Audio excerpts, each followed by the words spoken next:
This is Steve Cochran, and this is Live from my office. Your time, your attention is always appreciated. Today's episode, a little longer than what we've been doing lately, but really a very important discussion on climate change. Now, before your eyes glaze over, my friend Paul Douglas, one of the smartest guys I've ever known.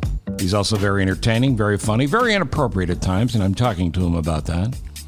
But as a longtime TV meteorologist and scientist and entrepreneur and inventor, he has been knee-deep in the discussion of climate change for a very long time. He is conservative in his politics and was skeptical at first, but he is converted, and he doesn't want to just preach to the converted. He wants people to understand how serious this issue is, and he'll join me more on that in just a second. As always, I hope you'll listen to the radio show, and tomorrow morning we're going to spend a fair amount of time talking about a friend of mine. We're recording this on March 26th, Sunday night, and I found out a few hours ago that I lost a good friend of mine. The great writer Bill Zehme died today, the 26th, at age 65.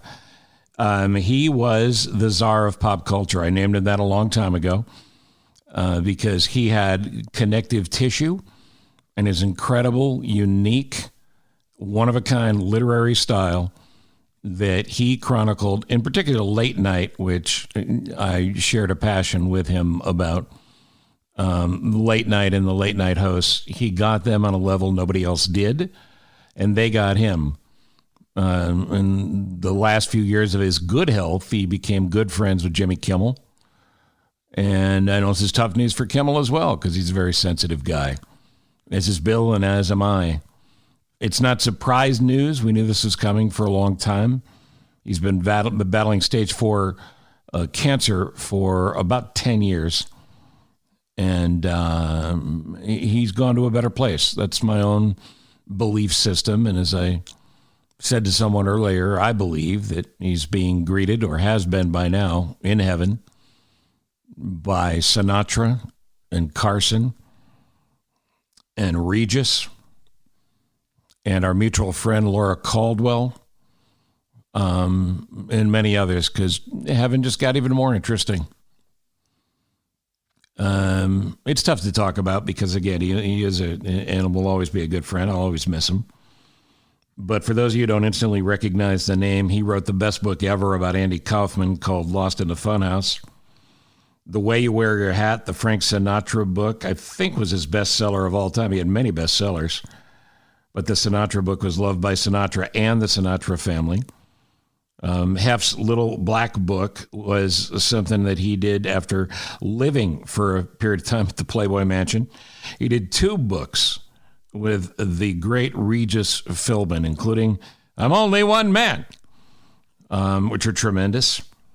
Intimate Strangers, Comic Profiles, another great Bill Zehme book. The Rolling Stone Book of Comedy. And just great profiles constantly in Esquire and Rolling Stone and other places as well. His text messages, I wish I could share them with you, were incredibly epic as well. They were long, and you look forward to every one of them. But as I started this by talking about the radio show, I'm going to spend some more time talking about this. So by chance, if you don't get a chance to hear it live or didn't hear it live, this podcast, I realize, is posted even after that Monday morning, the 27th of March show. It will be available by podcast at the WLS site, WLSAM 890. So God bless you, Bill Zehme. I miss you, and I'm happy that you are in a place that I know is much more comfortable than the place you've been living for a long time. All right, Paul Douglas, the conversation again is about climate change. He and I are both fathers and grandfathers, and over the past 30 years, we've gone through some of that together. And we share a passion to try and leave this world a better place, and not such a place of question when it comes to will the earth be something that our kids and grandkids can enjoy the way we have. Now, people get caught up in the hyperbole of this all the time. Paul Douglas is one of the first and one of the continued voices, and I share this with him. They say, this is not politics. This is common sense. And this is something we don't have a choice to do. This is something we have to do. And this is not something that has to hurt. This is something that can help. And this is something that will be quite possibly the next great economy because of all the other ways people will work and the good it will do for the environment. At no point in this conversation are either one of us suggesting that coal miners should be thrown out and put out of work, or that electric cars will be instituted tomorrow, or that the oil business should go away immediately. We know where the problems are. We know what's doing the damage, and we have the ability to fix it. And the worst thing we can do is sit around and watch it happen. Saying that, well, India and China aren't going to do anything, so it's not going to make any difference is bullshit. We have to make strong choices. And unfortunately, as we'll discuss in this interview that I'll play for you, the gutless members of Congress will, in all likelihood, not be the people to do it. They're not all gutless.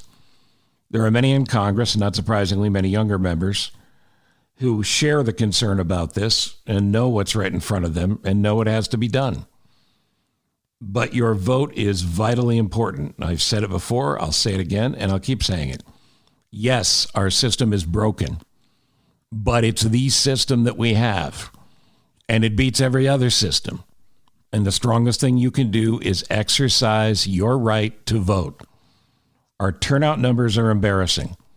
And with a simple Google search, when election day comes around or the primaries come around, and by the way, you got to vote in the primaries too. That's how you end up with who ends up in your general election, wherever you're listening. It's a simple Google search away to find out who in Congress is standing up on this issue. One of the things I want you to hear is I asked Paul about the difference between weather and climate. We also talked about the myths that are out there. He made a stunning point about immigration and how people are screaming about our immigration problem, which is very real, but that we have no idea what kind of immigration problem we're going to have if we allow our climate change to continue without positive impact. And we see people coming from Central and South America, as well as Mexico, because they don't have any water anymore. The common sense, the reality of this is there. This is not about, what do you mean there's global warming? It was cold yesterday. That's a moronic statement. That's not what this is. And when I was a kid in the 70s, there was talk about any minute now, this could get turned upside down. And a lot of people want to use that as political fodder, saying it wasn't true then, it's not true now, the earth can take care of itself. I'm going to defer my vote on that to the scientists before I go out and vote for people who want to fight to keep this earth safe and a place we all can live. So what I want you to do is pay attention. Get involved. Do what's right for your kids and grandkids. And stick around after our talk. There is actually a place that does a great job of chronicling the most recent political news on this issue and who is working forward towards it. And yeah, you can help them too. So I'll dedicate this to Bill Zehme. And if Bill had ever told you in one of our dinners or talks or texts that I dedicate a podcast episode, he would have said, what's a podcast? And then he would have said, really? The one on climate change?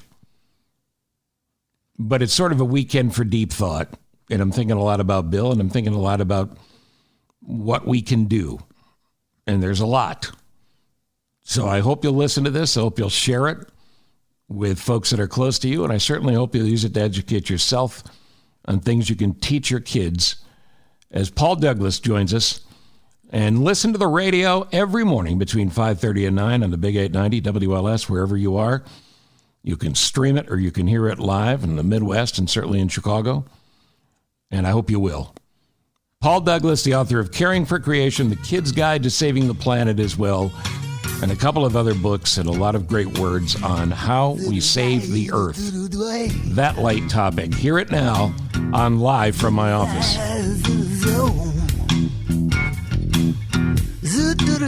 Always a thrill to welcome my friend for, 30 years?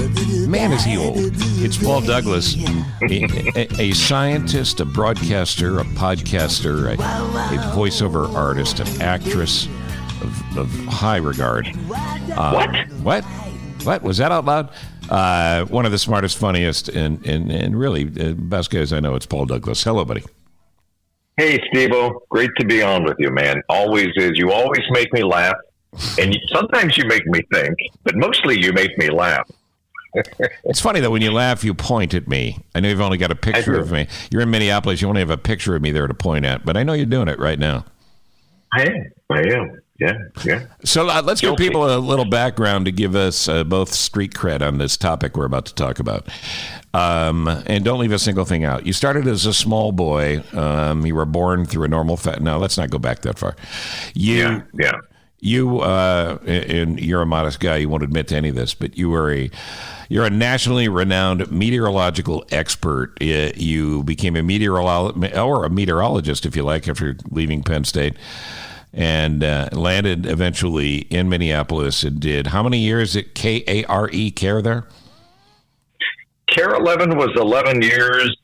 Chicago at BBM was 3 years. Went back to Minneapolis at CCO for 11 years. I think my limit is 11 years. Seems to be. And then they get wise. What are you still doing here?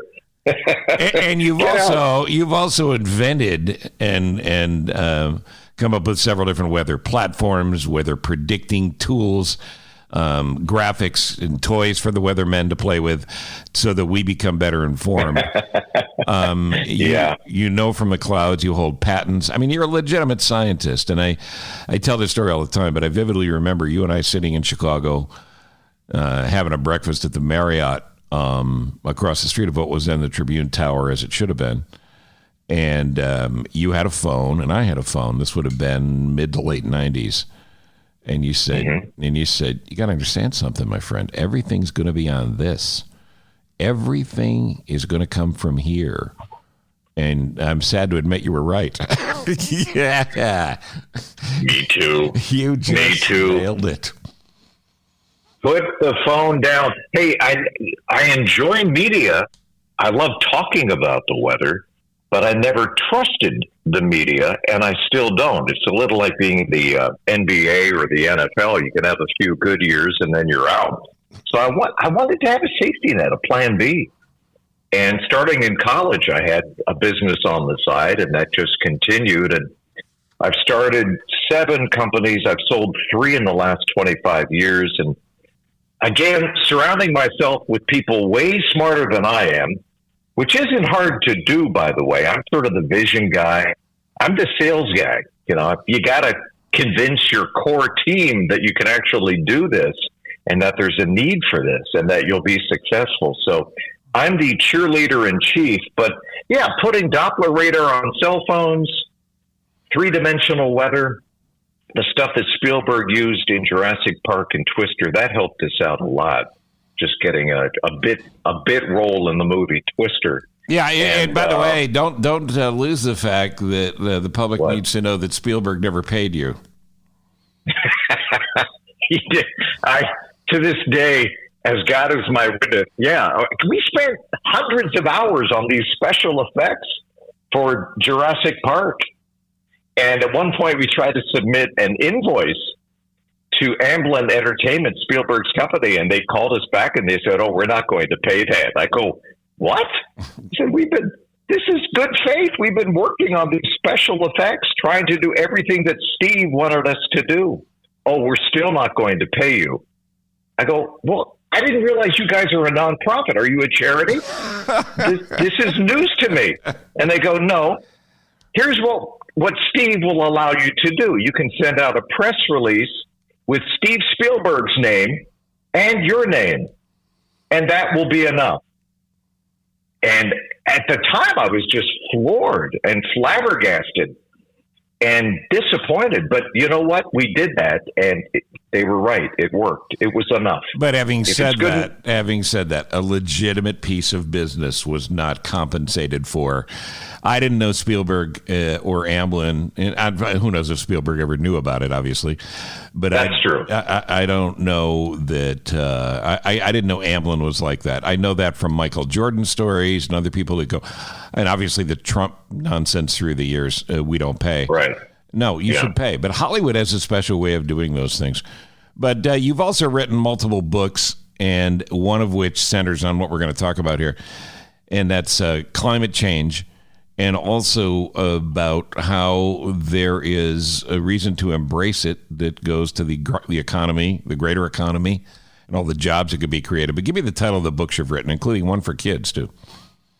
Yeah, Caring for Creation, which was really focused on conservatives and evangelicals. And I wrote this with a former Methodist minister who's now in charge of the Evangelical Environmental Network, a group of people who lean conservative, who care about the environment and believe that we are stewards of God's creation and that we have a holy obligation to pay attention because our kids and our grandkids are going to be pretty upset if all these things come to pass. But the other book is a book for young people called A Kid's Guide to Saving the Planet. It's Not Hopeless and We're Not Helpless, presenting the science. And basically it's illustrated. The illustrations carry the book. The illustrator did an incredible job making it look great. But half the book is focused on solutions and things young people can do today to be part of the inevitable solutions. Because there's a lot of angst, especially young people. You know, they look at the world and they're like, why haven't you figured this out? Why are you dumping this in our laps? What are we supposed to do? And so I wanted, you know, as a grandfather now, part of my legacy, I wanted to instill some hope and some optimism, because there is a lot of gloom and doom out there, Steve. Much of it is warranted. But, you know, the reaction to gloom and doom usually is paralysis. People, you know, curl up in the fetal position, and that's not helpful. And we're not at the point yet where it really is hopeless. No, there are things we can do. And I want to get into the UN climate report that came out the other day, but we also live in a time, and this helps elevate the gloom and doom to a point of complete stoppage. I in my lifetime, you and yours, have never seen Congress this ineffectual. This lack of movement, the right is right, the left is right, and there's nothing we can do about it, and good luck to the rest of you. That we can't live that way, and we can't survive that way. And, you know, you're modest about it, but you know this science, you're passionate about this science. I do my homework, I read everything, I dive into it. I know that I was skeptical at first, but I know that we can affect change if we make the effort. Can we fix it completely? I don't know. Why wouldn't we try? That's the point. And I think that's the point you continue to try to make. Why wouldn't we try? Well, we have to make an effort. And I happen to believe I was raised in a very conservative household. My father survived Adolf Hitler and Joseph Stalin and was able to legally emigrate to the United States. He found a job here. He said, look, we have rights and we have responsibilities. And he goes, well, yeah, Americans love to fixate on their rights, but, you know, we're less excited about focusing on our responsibilities. And he went on to say that, you know, basically actions have consequences. Right. And I think most conservatives were raised with that, you know, if you make a mess, okay, but clean up your mess. Right. And somehow we've gotten away from that. And now, if you acknowledge the science, if you acknowledge the obvious, you're a socialist and you're a liberal and you don't know what you're talking about. And yeah, I can find 20 clips on YouTube or that dispute this. Everybody is an expert now. Everybody has Google.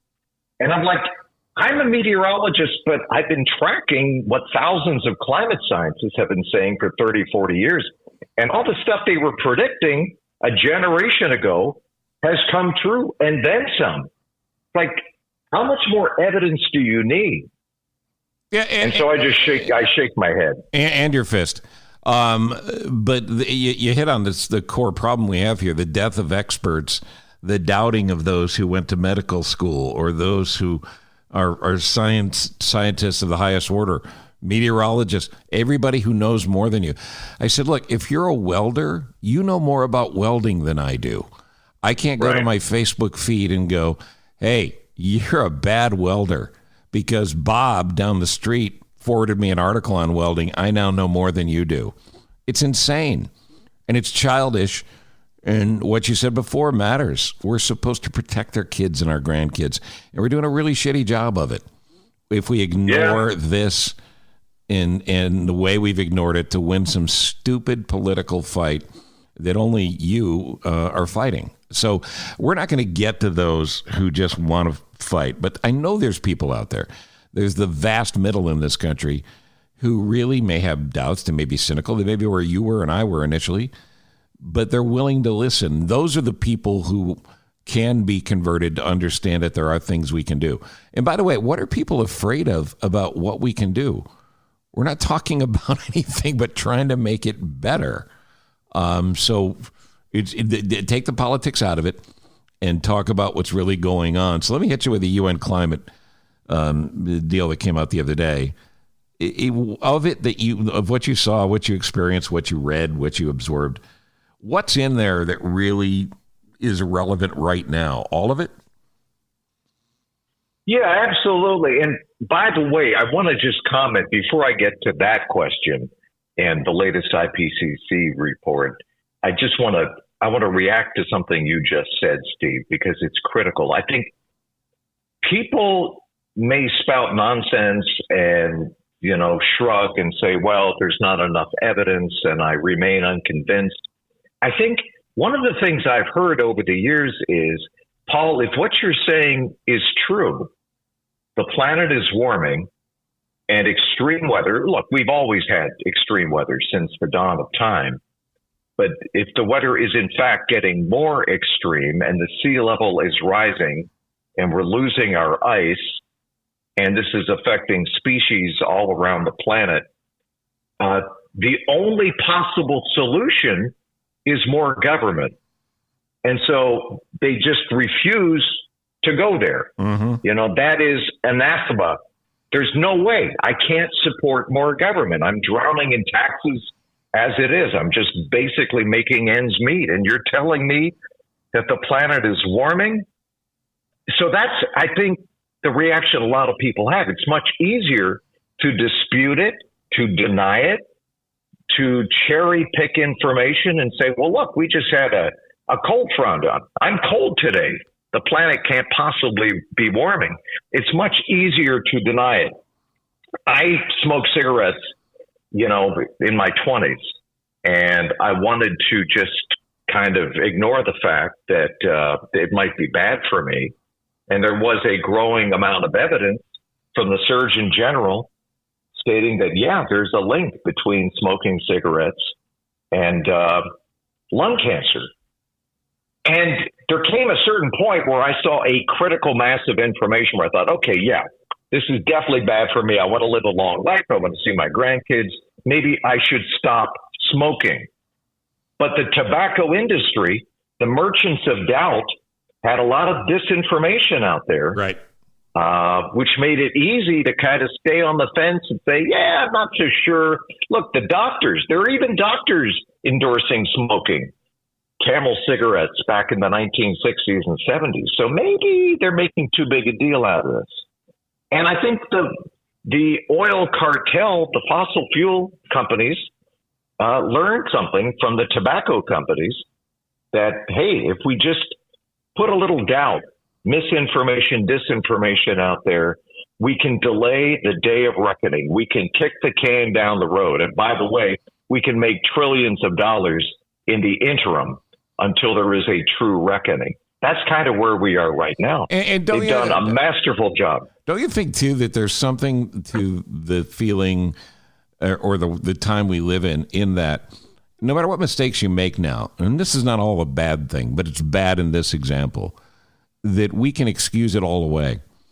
There are people who have done everything wrong in their lives, have done some terrible things, but if they look into a camera or they look into someone's eyes on a talk show and they say, yeah, I've really got to change. We are a forgiving society to the point of our own demise because what you said matters. Consequences have actions, and inaction is an action. Not doing anything is the worst action you can take. So let me go back to a cliche that you just said that everybody hangs on to, and our idiot former president, my words, not yours, Donald Trump. He lived in this world constantly. Oh yeah, global warming. Well, then explain to me why it's so cold out today. What is the difference between climate and weather? Okay, weather is CNN headline news. Climate is the History Channel. There you go.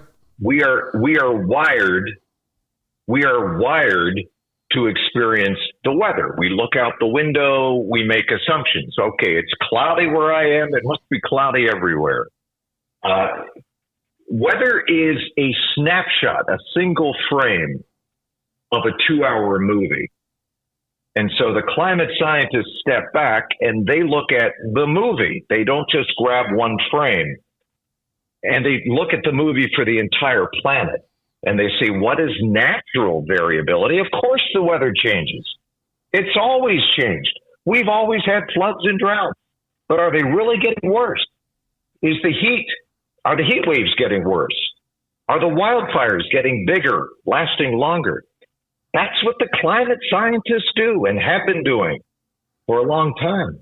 And again, I'm a meteorologist, Steve. I have seen it in the weather increasingly. Strange weather patterns, things I've never seen before, rainfall amounts that I've never seen before, hurricanes intensifying before hitting land, the size of these wildfires in the West, freakishly huge, creating their own weather. And that's what tipped me off. It wasn't Al Gore. It wasn't even a climate scientist. It was looking at the weather maps and realizing the weather is playing out of tune. Why is the weather playing out of tune? Is this natural variability? What is causing this? And that's ultimately what led me to acknowledge that, the climate scientists are right. Everybody starts from a place of skepticism. You should be skeptical about everything. Right. But there's a difference between healthy skepticism and willful ignorance. Right. And right now, the 10% of the people who think it's all a hoax, they're willfully ignorant. Ignore them. They're like the people who claim that 9/11 was an inside job, or we didn't really walk on the moon. Yes, you have the freedom to be an idiot, but do not take your cues from idiots because it's going to end badly. And you can't allow the loudest to win. I'm here to tell you, after doing talk shows forever, I know a little bit about the audience and the people that listen and the people that are out there, whether it be Fox News, whether it be me on the radio in Chicago and around the country, or whether it be your Facebook feed down the street. And I'm telling you right now, the loudest always get the most attention. It doesn't make them right, and it doesn't mean you should listen to them. You should, the old hula hoop example?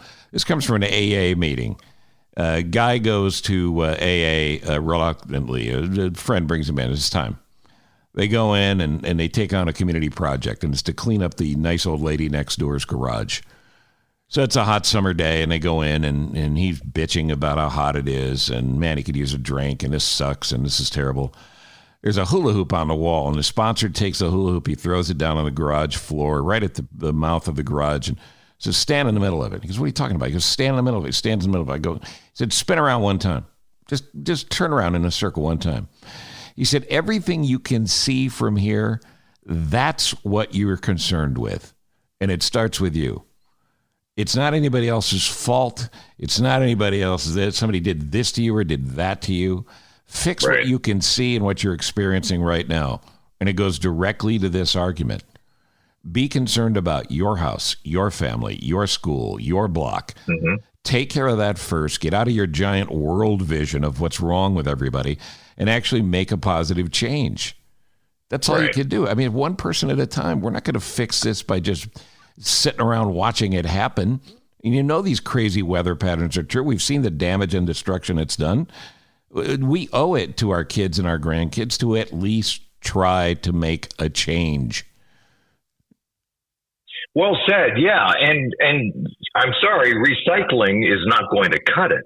Nope. Or even driving an electric car. Nope. Okay. I think it comes back to personal responsibility, another fairly conservative ethos that, your actions matter. Set a good example. We drive a couple of electric vehicles, our daily drivers. I still have a gas-powered SUV for road trips. We love to take long road trips, and we're trying to do our part. We build a smaller, more energy-efficient home. And I think all of us, there are things we can do individually, but this requires structural change. How we generate electricity, the whole transportation sector. Not just, hey, I drive an EV, but how many tens of thousands of trucks need to be electrified? Everything we do, we need to wean carbon out of our economy. And every threat is an opportunity. And this is an opportunity for the United States to reinvent itself and to create more efficient ways to keep the lights on, to keep, the economy powered up and people employed. What worked in the 1970s, Steve, is not going to work in the 2020s and the 2030s. I think a lot of people are scared of change. That's and true. Are digging in their heels and saying, no, we want to go back in time. We don't want to go forward. We want to go back, the good old days. And you know what? That ship has sailed. And now it's a solar-powered or wind-powered ship. In all probability, and you know what? And nuclear power. You talked about this on the radio with me the other day. We need to use nuclear power safely and efficiently. And we can bang on the oil companies all day, and we do. But the oil companies don't get up in the morning any more than the nuclear power companies do and just go, man, it'd be great to have another 3 Mile Island.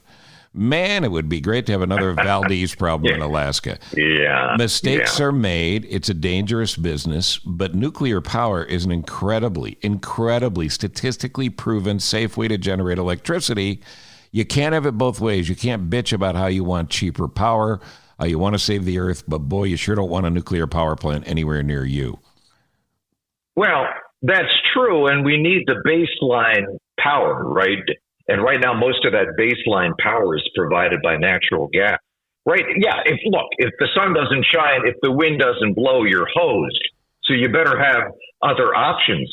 And thankfully, we're weaning ourselves off coal. There's still way too many coal-fired plants in this country. They are the dirtiest with the highest emissions of greenhouse gas warming chemicals, carbon dioxide, et cetera. But we need nuclear, but I think we need a new generation of nuclear that's much, much cheaper. Yep. And doesn't rely on plutonium. In other words, there is no plutonium waste created that can be converted into nuclear weapons that can cause problems, that can be stuffed into dirty bombs. A number of countries, including the United States, are experimenting with much more affordable forms of nuclear reactors. They use molten salt, among other chemicals that, again, don't have the hazardous, disastrous byproducts that traditional nuclear plants have. So, I think there's a smarter way to go nuclear, and people are doing that. We need to accelerate that. And we need to have people in power, in government, who actually execute the plan. More on that before we're done. And I know we can't do this all day, even though Paul and I could do this all day. But there's another thing that comes up all the time that I'd like you to address, where people go, come on, the Earth has done this forever. We didn't know about it in the past, but the Earth has always taken care of itself. The Earth can fix itself. What do we say about that? Sure. Yeah. There have been countless ice ages. And at one point, a couple of 100 million years ago, it was warmer than it was today. But there were always astronomical forcings when you go back in history. And this is another thing that climate scientists do. Why did it warm up? Why did it cool down? Yes, we have had climate change, for billions of years. The climate has changed. And there's always been a reason, astronomical forcing. the Earth's orbit closer to the sun, the tilt of the Earth, planet-wide volcanoes emitting humongous amounts of greenhouse gases into the atmosphere, warming things up. Volcanoes at other points dimming the sun, causing an ice age or accelerating an ice age. There was always a reason.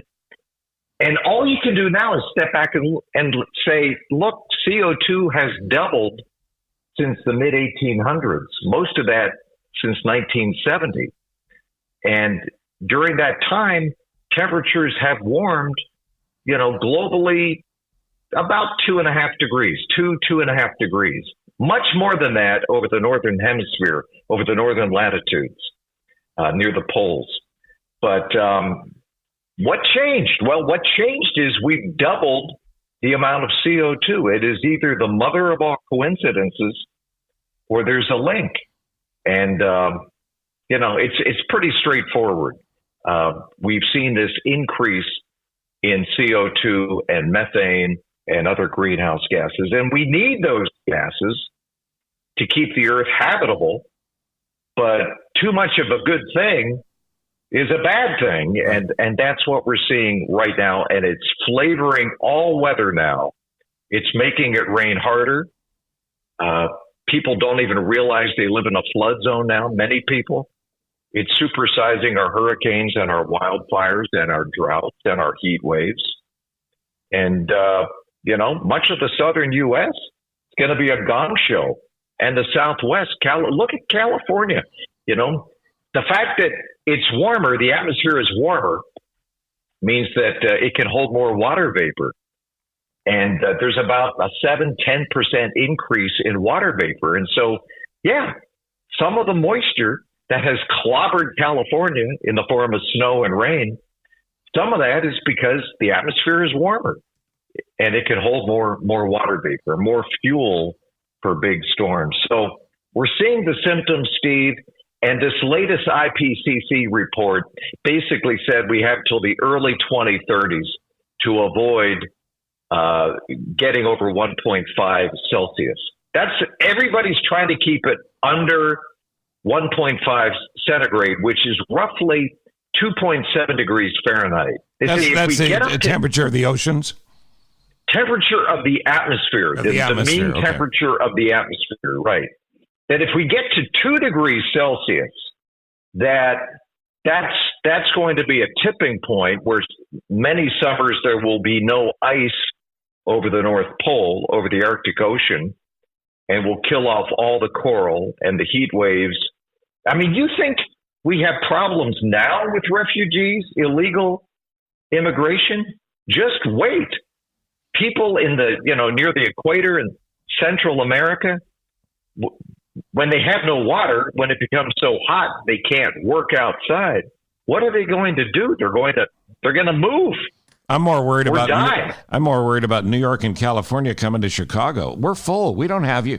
Sorry, we have to put some signs up. Listen, I know it's rough with the floods and with no way to feed your family, but you can't come here. So I'll be in charge of the border around Chicago because I want to be rational like everybody else.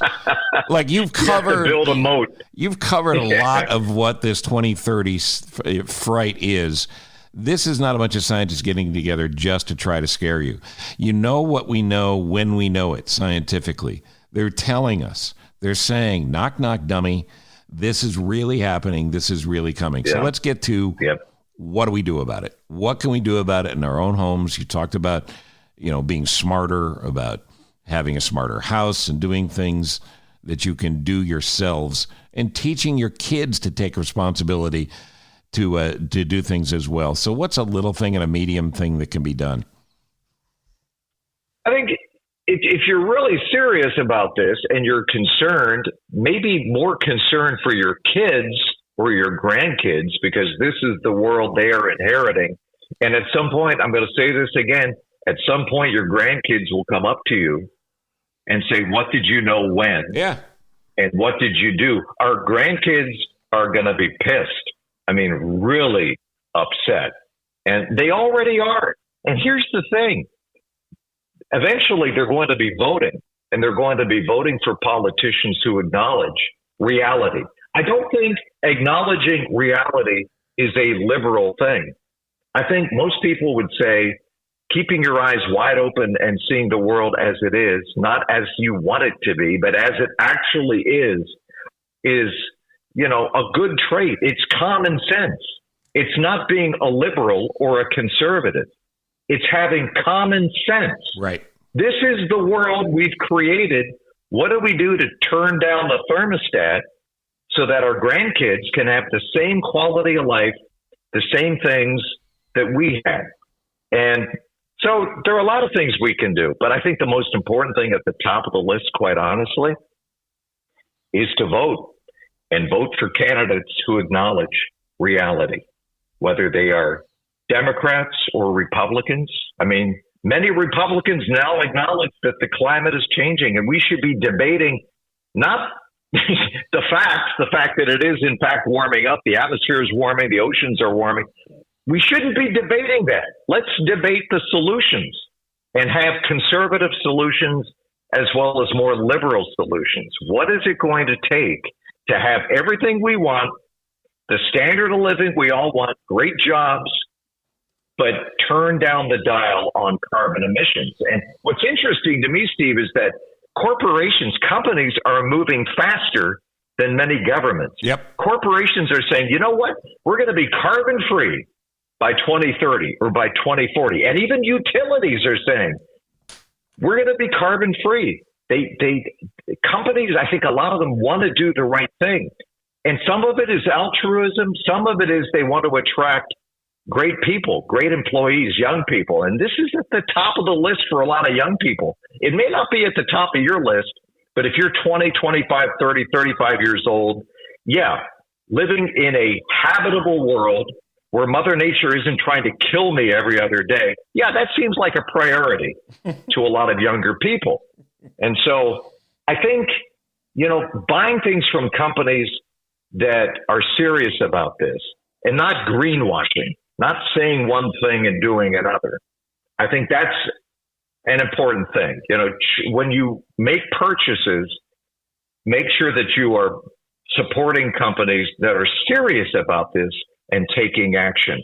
And we need more people on all sides of the political spectrum who are serious about this and want to actually tackle this and not nibble around the edges, which we're still doing. I can't understand why President Biden announced drilling in Alaska after campaigning against it.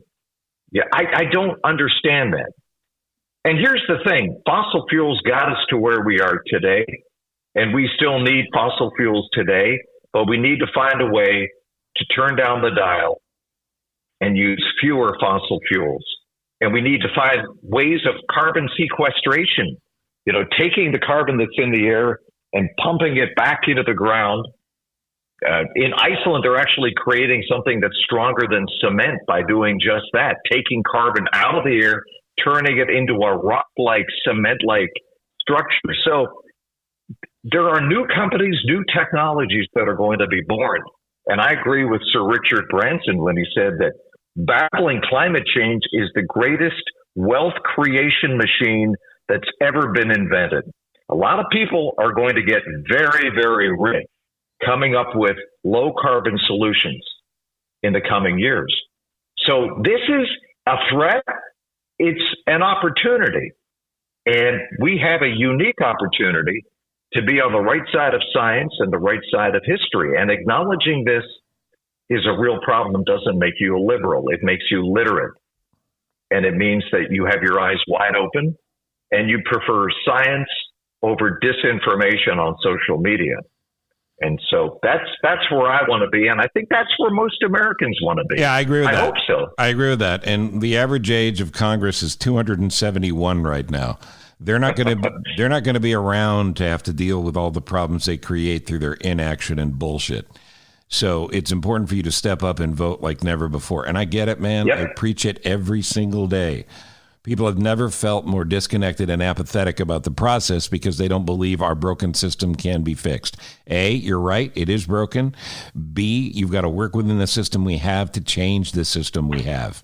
So therefore, you have to vote. It is the most powerful tool you have to elect people who can actually affect change. And don't worry whether they have a little D or a little R in front of their name.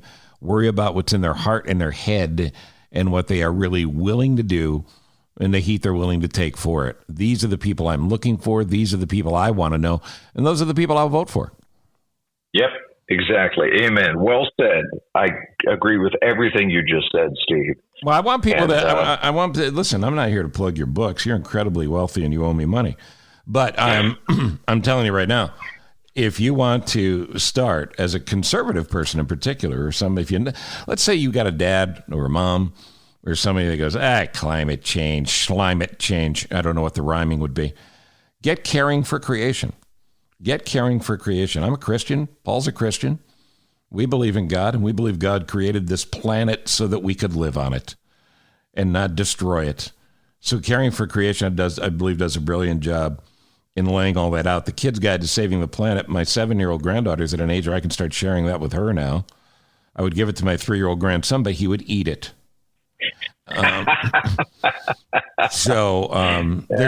There's tools out there, but your knowledge of this and your passion for it is important. And I just, I love you, man, and I appreciate your time. You know that. Well, thank you, Steve. And you know what? I mean, I was talking about this to my detriment on television and radio 25 years ago when people were like, Paul, you're insane. Paul, you're a liberal. And I said, no, I'm not. It's real. It's happening, and we should pay attention. And what makes me encouraged is more and more meteorologists all around the country on television every night doing the weather are mentioning climate change. They're tying in why did this happen? Well, a warming climate is responsible for a longer allergy season or more poison ivy. And so they're making the connections. And this was a pretty rare thing 20 years ago.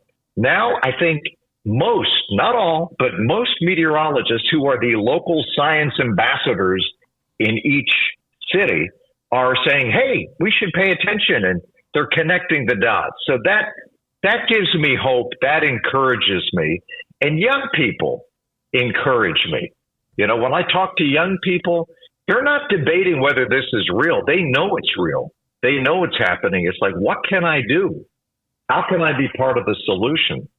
And so at the end of the day, I'm optimistic for 2 reasons. Renewable energy is now cheaper than fossil fuels. It just is. And we don't have to be dependent on Saudi Arabia and other countries that don't like us very much. So the economics, and people will go for the cheapest option. And so that gives me encouragement that we may be in a better place faster than the skeptics thought. The other thing is that young people aren't as cynical or skeptical or angry.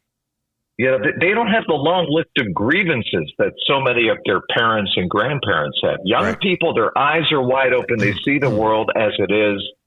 And that lack of skepticism and venom and cynicism, I think hopefully that permeates our society. I have a lot of faith and trust and hope in this next generation. I'm sorry, Tom Brokaw, they will be the greatest generation because somebody has to figure out, a cleaner way to keep the lights on. And it's happening. It's happening in slow motion. We need to turn up the dial and go faster. Yeah, and the fastest way you light a fire under a politician is threaten their job. And find someone who can replace them and should replace them. We above the age of 60 are far too fear-based in life. We need the hope of a 30-year-old or a 25-year-old and the belief of a 25 or 30-year-old that things can change. We can meet in the middle somewhere and understand that we don't have to be afraid. There's no downside to trying, and we need to fix this. Unfortunately, you're going to have to continue to talk to me about this because we need to continue this conversation. And I don't care how many times you go into the witness protection program. I'm like Liam Neeson. I have a special set of tools, and I will find you. It's always a pleasure, Steve. And thank you for bringing humor to a very serious subject, but making me laugh over the years. Well, listen, you and I, if our text messages ever got out, A, they'd be very funny, and B, we'd both be jailed. So Yes. but thank you, Paul Douglas. Now I need a couple of resources. Where can we send people? Well, let's start with you. How do we follow you and what you do? Are you social media active, or what do people do to keep up with you? AOL and MySpace is where I tend to hang out. It's much quieter there now, which I kind of like. But no, I'm really on Twitter at pdouglasweather, and my website is pauldouglasweather.com. And I still give some speeches, and I think I'm done. I've written 4 books. I think that's enough. And trying to, wind down my media career. I still have one company left, Predictix. And, I think we all have a role to play. It's not a solo. It's a chorus. We are, all of us have different gifts. I really believe that. And all of us have a role to play. And if you're a spiritual person, even if you're not, even if you believe nothing, you're agnostic, you're an atheist, okay. Chances are your eyes are wide open and you see what's happening. And if enough experts pretty much say the same thing, maybe you should pay attention and not dispute the experts. And we need to come up with creative solutions. And so keeping, America is still the greatest country on earth. We should be taking the lead. I'd like to be buying my cleaner technologies from American companies, not companies in China or Finland or Israel. The more we just kind of shrug and say, there's nothing we can do, the more other countries are going to eat our lunch. So we should, I'm a capitalist. Same it here. ain't perfect. Same it here. ain't perfect, but it beats whatever comes next. And we should be creating the clean solutions right here in the United States. It's happening. We just need to go faster, Steve. Well said. Well said. Mic drop. It's my friend Paul Douglas. Clearly too good for this podcast, but then again, you're listening to it. So what does that say about you? But thank you for that. Thank you, Paul Douglas. Thanks, Steve. Always a pleasure, my friend. Keep in touch. 30 years plus on the airwaves, you have turned your dial to me. Now you're tuned into my podcast. It's live from my office, Steve. From Ithaca, New York, to Carolina South, W. Cochran Steve. From Minneapolis and then Chicago twice, top-rated shows achieved. Sit back, relax, and now listen to my show. When or wherever you are, 'cause you're on the go. A-list celebs with some laughs and great info. Live from my office, the Steve Cochran Podcast Show. Yeah, yeah, yeah. No better place to be. Yeah, yeah, yeah, yeah. Subscribe and like for free. Yeah, yeah, yeah. Live from my office, Steve. So glad you're with me. It's live from my office, Steve. Thank you for listening to Live from My Office, a service of Monkey Run Productions. All rights reserved. The podcast is hosted by Steve Cochran, and it's mixed, edited, and produced by me, Ross Cochran. Steve is available for corporate speaking gigs. He would love to MC your event, and occasionally, he's funny. Thank you for listening. Head to cochranshow.com for more.